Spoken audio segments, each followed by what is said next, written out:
Halo,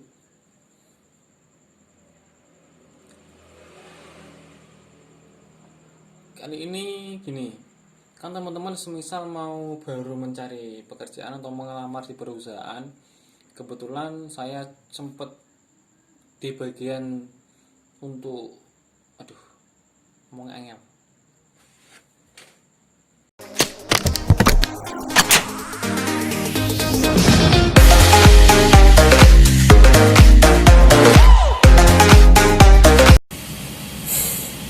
Semangat pagi.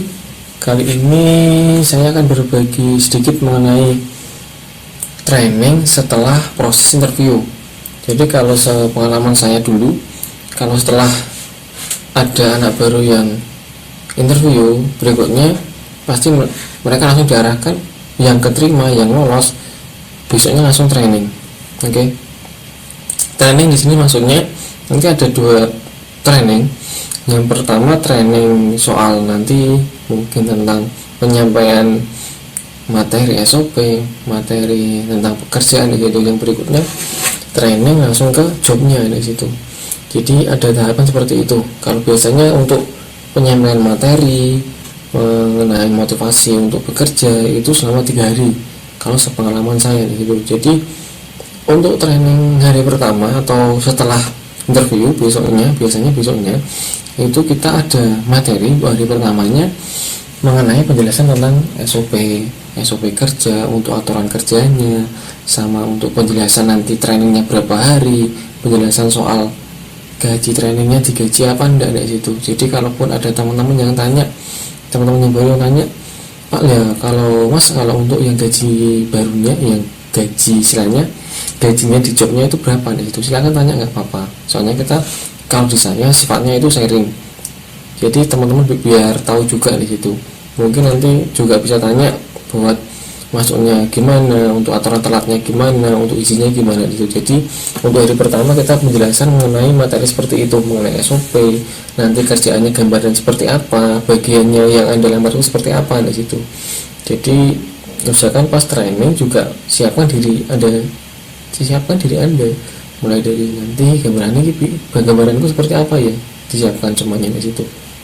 Yang kedua, nanti untuk materi seperti itu 3 hari juga ada istilahnya dikasih game pengembangan diri, nanti kita game pengembangan diri juga game cara konsentrasi juga di situ. Jadi selain ada materi juga ada diselingi game yang untuk pengembangan diri teman-teman yang baru masuk. Kalau biasanya kalau di saya ada game seperti ini, jadi kita main analogi lah, nanti saya lempar kertas, nanti teman-teman yang baru saya suruh pegang kertas masing-masing, saya suruh lempar ke lingkaran yang ada di papan pakai tangan kiri dan tangan kanan. Nanti tak tanya bedanya apa toh pakai lempar tangan kiri sama tangan kanan. Kalau mereka jawabnya bedanya seperti ini, kalau tangan kiri agak susah, nggak bisa sampai target, kalau tangan kanan bebas, sama lempar ke sana ke sini kemari gitu. Jadi kalau gambarnya seperti itu tak jelaskan. Kalau di tempat saya kerja sebelumnya itu semuanya kan ada targetnya, otomatis kalau teman-teman yang belum bisa istilahnya masih ngambang, aku bisa nggak toh nanti kalau kerja di sini ada targetnya. Jadi tak analogkan seperti itu. Kalau sampean semuanya atau anda semuanya masih benar-benar baru, nanti gambaran seperti tangan kiri istilahnya, kok nggak bisa target terus ya. Kalaupun nanti anda berusaha pasti bisa tercapai targetnya. Soalnya di tempat kerja saya yang dulu itu setelah ada tahapan training seperti itu, nanti ada tahapan training lagi. Misal kalau bagiannya di job A, nanti trainingnya seputar job A di situ.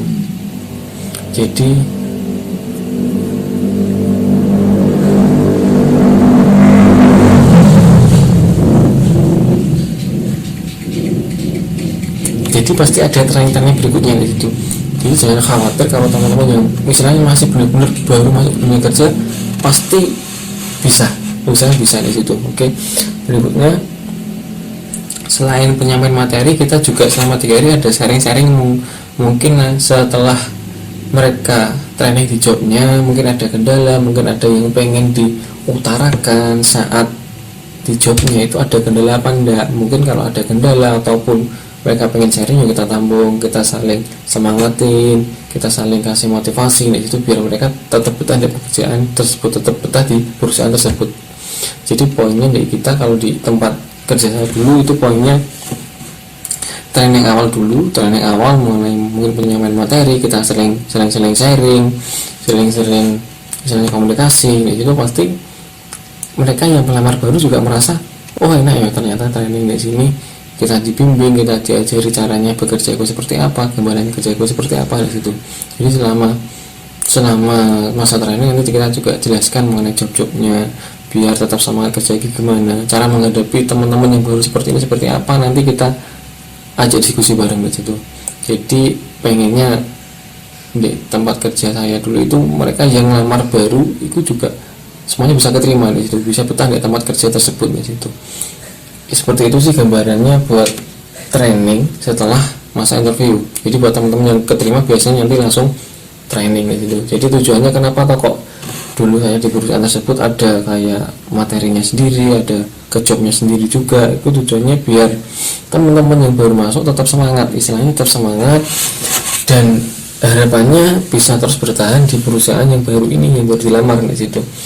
Jadi pengennya kalau kita dari perusahaan, kalau sampai semuanya udah melamar ya harus keterima di situ.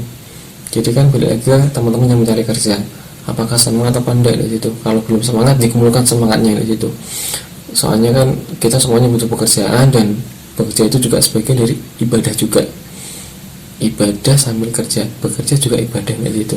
Jadi usahakan tetap semangat saat kerja. Kalaupun ada masalah di tempat kerja, yuk usahakan dicari dulu, istilahnya diselesaikan dulu. Mungkin kalau masalah sama teman ya diselesaikan dulu.